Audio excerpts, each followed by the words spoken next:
এই মুহূর্তে পাওয়া আপডেট আন্তর্জাতিক সংবাদে আপনাদের স্বাগত। শুরুতেই শিরোনাম, এরপরেই থাকবে বিস্তারিত।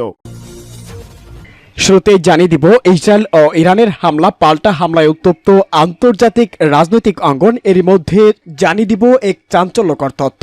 এবার ইরানের প্রতিরক্ষা ব্যবস্থায় রাশিয়ার অস্ত্র, পাশে রয়েছে চীন। এরপরে জানিয়ে দিব, ইসরায়েলি অস্ত্র আমাদের বাচ্চাদের খেলনা বলে মন্তব্য করেছে ইরান। জানাবো, এবার উত্তেজনার মধ্যেই রাশিয়ার সঙ্গে জোট বেঁধেছে ইরান। পরেই জানিয়ে দেব, ফিলিস্তিনি ভূখণ্ডে ইসরায়েলি দখলদারিত্বের অবসান সবার আগে জানিয়ে দিয়েছে তুরস্কের প্রেসিডেন্ট। সর্বশেষ জানিয়ে দিব, নেতানিয়াহুর বিরুদ্ধে এবার গ্রেপ্তারি পরোয়ানা জারির সিদ্ধান্ত নিয়েছে আইসিসি। শুনছিলেন শিরোনাম, এখন বিস্তারিত। তবে তার আগে ভিডিওটিতে একটি লাইক ও কমেন্টস করে এই সংবাদ সম্পর্কে আপনার মূল্যবান মতামত জানিয়ে দিন। জানিয়ে দিন কোন স্থান থেকে আমাদের সংবাদ শুনছেন ও দেখছেন। চ্যানেলটি সাবস্ক্রাইব করুন সবার আগে সত্য ও নির্ভরযোগ্য সংবাদ শুনুন। ইরানের প্রতিরক্ষা ব্যবস্থায় রাশিয়ার অস্ত্র, পাশে রয়েছে চীন। ইসরায়েল ও ইরানের হামলায় পাল্টা হামলায় উত্তপ্ত আন্তর্জাতিক রাজনৈতিক অঙ্গন। পশ্চিমা অনেক দেশেই ইরানের এই হামলার নিন্দা জানালেও এই ইস্যুতে এতদিন চুপ ছিল চীন। অবশেষে ভাঙল সেই নীরবতা। নেতানিয়াহু বাহিনীর বিরুদ্ধে লড়তে রাইসি প্রশাসন একাই যথেষ্ট বলে জানালো দেশটি। চীনের পররাষ্ট্রমন্ত্রী বলেছেন, নিজেদের সার্বভৌমত্ব রক্ষার পাশাপাশি মধ্যপ্রাচ্যে উত্তেজনা এড়াতে সক্ষম দেশটি। এদিকে ইরানের পররাষ্ট্রমন্ত্রীর সঙ্গে ফোনালাপও করেছেন চীনের পররাষ্ট্রমন্ত্রী। চীনা পররাষ্ট্রমন্ত্রীর এমন বক্তব্যের পর বেইজিং ইসরায়েলকে নয় বরং ইরানকেই সমর্থন দিচ্ছে বলে মনে করছে বিশ্লেষকরা। এরই মধ্যে আন্তর্জাতিক গণমাধ্যমের প্রতিবেদনে উঠে এসেছে সব চাঞ্চল্যকর তথ্য, যেখান থেকে জানা যায় পশ্চিমারা ইসরায়েলকে সরাসরি সমর্থন দিলেও পর্দার আড়ালে ইরানের ঢাল হিসাবে দাঁড়িয়েছে দুই পরাশক্তির রাশিয়া এবং চীন। বিশ্লেষকরা বলছে, ইসরায়েলের উপর হামলায় মিসাইল গাইডেড সিস্টেম হিসাবে ইরান যেমন চীনের বেইদু স্যাটেলাইট নেভিগেশন সিস্টেম ব্যবহার করেছে, এর পাশাপাশি ব্যবহার করেছে রাশিয়ার গ্লানাস সিস্টেম। এছাড়া আগে থেকেই জানা গিয়েছিল রাশিয়ার সঙ্গে ইউএভি মানুষবিহীন বিমান তৈরির গবেষণা চালাচ্ছে ইরান। এই ধরনের কিছু ইউএভি ব্যবহার করেছে ইসরায়েলের হামলার সময়ে ইরান। এছাড়া ইসরায়েল ইরানের হামলার আগে থেকেই মধ্যপ্রাচ্যে চলমান পরিস্থিতিতে ইরানের সঙ্গে যোগাযোগ রাখছে রাশিয়া। শুধু তাই নয়, গেল বছর অর্থনৈতিক জোট ব্রিক্সের সদস্য হিসাবে যুক্ত হয় ইরানকে সমর্থনও দিয়েছে রাশিয়া। সামরিক প্রযুক্তির ক্ষেত্রে একে অপরের ঘনিষ্ঠ মিত্র হয়েও উঠেছে বলে মন্তব্য। ইসরায়েলি অস্ত্র আমাদের বাচ্চাদের খেলনা বলে মন্তব্য করেছে ইরান। ইরান তেল আবিব চলমান উত্তেজনার মধ্যেই এবার ইসরায়েলকে টিপ্পনী কেটে মন্তব্য করেছে ইরানের পররাষ্ট্রমন্ত্রী হোসেন আমির আবদুল্লাহিয়ান। এনবিসি নিউজের এক সাক্ষাৎকারে তিনি বলেছে, শুক্রবারের হামলা ইরানের কাছে কোনো ঘটনাই নয়। ইসরায়েল যে অস্ত্র ব্যবহার করেছে তা ইরানের শিশুদের কাছে খেলনার মতো। মূলত ওই হামলায় যে ধরনের ড্রোন ব্যবহার করা হয়েছে তা নিয়েই উপহাস করেছে ইরানি পররাষ্ট্রমন্ত্রী। তবে আমির আবদুল্লাহিয়ানের এমন মন্তব্যের পর এখনও কোনো প্রতিক্রিয়া জানায়নি তেল আবিব। স্থানীয় সময় ভোর 4টার দিকে ইরানের ইস্পাহান শহরের কাছে হামলা চালায় ইসরায়েল। এই ঘটনার কয়েক ঘন্টা পর দেশটির পররাষ্ট্রমন্ত্রী জানান, ইসরায়েলের বিরুদ্ধে তাৎক্ষণিক প্রতিশোধ নেওয়ার কোনো পরিকল্পনা তেহরানের নেই, তবে তাদের পারমাণবিক স্থাপনার ক্ষতির মুখে পড়লে তার চরম মূল্য দিতে হবে বলে তেহরান বলেছেন। আবদুল্লাহিয়ান আরও জানিয়েছে, গত সপ্তাহে ইসরায়েলকে লক্ষ্য করে চালানো হামলা ছিল কেবল একটা সতর্কতা মাত্র। ইরান চাইলে তাদের আল হাইফা, তেল আবিবের মতো বড় শহরগুলোর পাশাপাশি বাণিজ্যিক বন্দরগুলো টার্গেট করতে পারত, কিন্তু বেসামরিক নাগরিকদের সুরক্ষার কথা মাথায় রেখে তারা ফিলিস্তিনের গাজায় আগ্রাসনের মধ্যে গত 1 এপ্রিল সিরিয়ার দামেস্কে ইরানি দূতাবাসে বিমান হামলা চালায় ইসরায়েল। ওই ঘটনায় ইরানের ইসলামী রেভলিউশনারি গার্ড কোরের 2 শীর্ষ কমান্ডার সহ অন্তত 8 জন নিহত হন।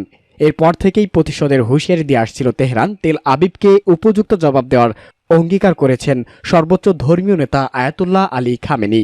সেই অঙ্গীকারেই গত 13 এপ্রিল ইসরায়েলে হামলা চালিয়েছে ইরান। উত্তেজনার মধ্যেই রাশিয়ার সঙ্গে জোট বাঁধছে এবার ইরান। ইসরায়েলের সঙ্গে চলমান উত্তেজনার মাঝেই এবার পশ্চিমাদের আরেক শত্রু রাশিয়ার সঙ্গে জোট বদ্ধ হচ্ছে ইরান। সামরিক এবং প্রযুক্তিগত সহায়তা উন্নয়নে মস্কো তেহরান কাজ করছে বলে জানা গেছে। ইরান ইসরায়েল সংঘাতের জেরে গোটা মধ্যপ্রাচ্য জুড়েই তুঙ্গে উত্তেজনার পরদ। পাল্টাপাল্টি হামলায় যে কোনো সময় যুদ্ধের রূপ নিতে পারে বলে আশঙ্কা তৈরি হয়েছে। এমন পরিস্থিতিতে প্রকৃত অর্থেই যদি সংঘাত রণক্ষেত্রে গড়ায় তবে ইরানকে ইসরায়েলের পাশাপাশি লড়তে হবে যুক্তরাষ্ট্র ও তার পশ্চিমা মিত্রদের বিরুদ্ধে, কেননা ইহুদি রাষ্ট্রকে তাদের সর্বাত্মক সমর্থন দেওয়ার বিষয়টি অনেকটা দিনের মতোই পরিষ্কার। এমন পরিস্থিতিতে নিজেদের অবস্থান আরও শক্তিশালী করে মাঠে নামছে ইরান। এই তৎপরতার অংশ হিসাবে এবার রাশিয়ার সঙ্গে সম্পর্ক আরও জোরদার করছে রাইসি প্রশাসন। সামরিক এবং প্রযুক্তিগত উন্নয়নের পারস্পরিক সহযোগিতা আরও জোরালো করছে মস্কো তেহরান।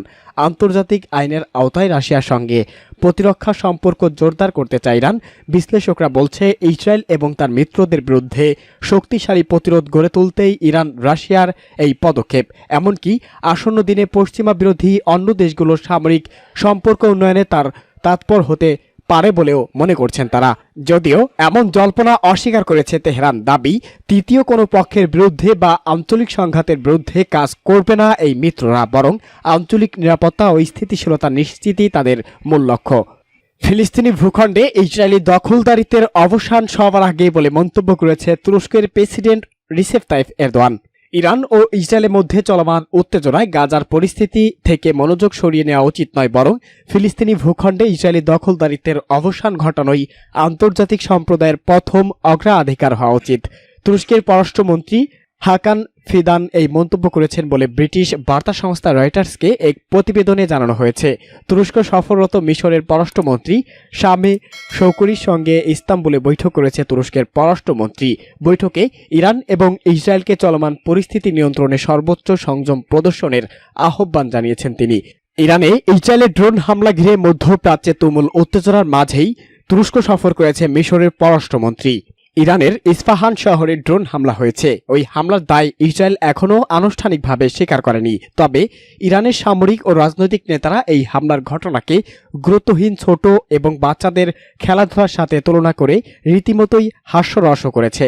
একই সঙ্গে হামলার সাথে ইসরায়েলের সংশ্লিষ্টার কোনো প্রমাণ পাওয়া যায়নি বলে জানিয়েছে তেহরান। যদিও মার্কিন একাধিক গণমাধ্যম প্রতিবেদনে ইরানে ইসরায়েল ড্রোন হামলা চালিয়েছে বলে দাবি করা হয়েছে। তুরস্কের পররাষ্ট্রমন্ত্রী ফিদানের সাথে যৌথ সংবাদ সম্মেলনে শৌকুরি বলেন, চলমান উত্তেজনা ঘিরে এই অঞ্চলে উদ্বেগ রয়েছে। আমরা একেবারে শুরু থেকে সংঘাতের বিস্তারের বিষয়ে সতর্ক করে দিয়েছি। আমরা উভয় পক্ষকে সংযম দেখানোর আহ্বান জানিয়েছি।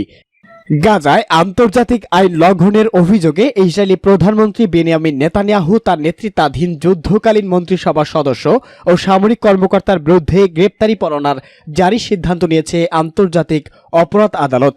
এই খবর শোনার পর জরুরি বৈঠকও করেছেন নেতানিয়াহু সরকার। ইসরায়েলি পররাষ্ট্রমন্ত্রীর দপ্তরের বরাদ্দে সংবাদ মাধ্যম টাইমস অফ ইসরায়েল প্রতিবেদন বলা হয়েছে, খুব দ্রুতই গ্রেপ্তারি পরোয়ানা জারির সিদ্ধান্ত বাস্তবায়নের পরিকল্পনা রয়েছে আইসিসির। জেরুজালেম সফরে গিয়েছে যুক্তরাজ্যের পররাষ্ট্রমন্ত্রী ডেভিড ক্যামেরন ও জার্মানির পররাষ্ট্রমন্ত্রী অ্যানালিনা বেয়ারবক। তাদের সঙ্গে বৈঠকের সময় আইসিসির সম্ভাব্য গ্রেপ্তারি পরোয়ানা নিয়ে কথা বলেছেন নেতানিয়াহু। আন্তর্জাতিক অপরাধ আদালতের ওই পদক্ষেপ ঠেকাতে ব্রিটিশ ও জার্মান সরকার সহযোগিতাও চেয়েছে নেতানিয়াহু সরকার। 2014 সালে হামাস ও ইসরায়েলি প্রতিরক্ষা বাহিনীর মধ্যে ব্যাপক সংঘাত হয়েছিল। সেই যুদ্ধে সংগঠিত মানবতা বিরোধী অপরাধগুলো নিয়ে 2019 সালে তদন্ত শুরুর ঘোষণা দেন আইসিসি। পরে করোনা মহামারীর কারণে প্রায় 1.5 বছর তদন্তের কাজ স্থগিত থাকে। তবে 2021 সালে 23 মার্চ ফের তদন্ত শুরু করে আইসিসি। সেই তদন্তের অংশ হিসাবে গত বছরের ডিসেম্বরে ইসরায়েল সফর করেছিল আইসিসির প্রধান প্রসিকিউটর করিম খান।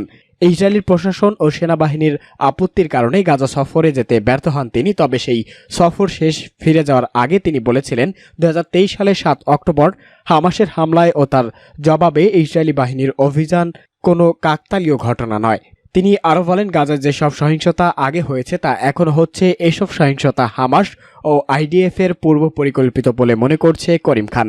এমনকি এই সংক্রান্ত কিছু সাক্ষ্য প্রমাণও তার হাতে রয়েছে বলে উল্লেখ করে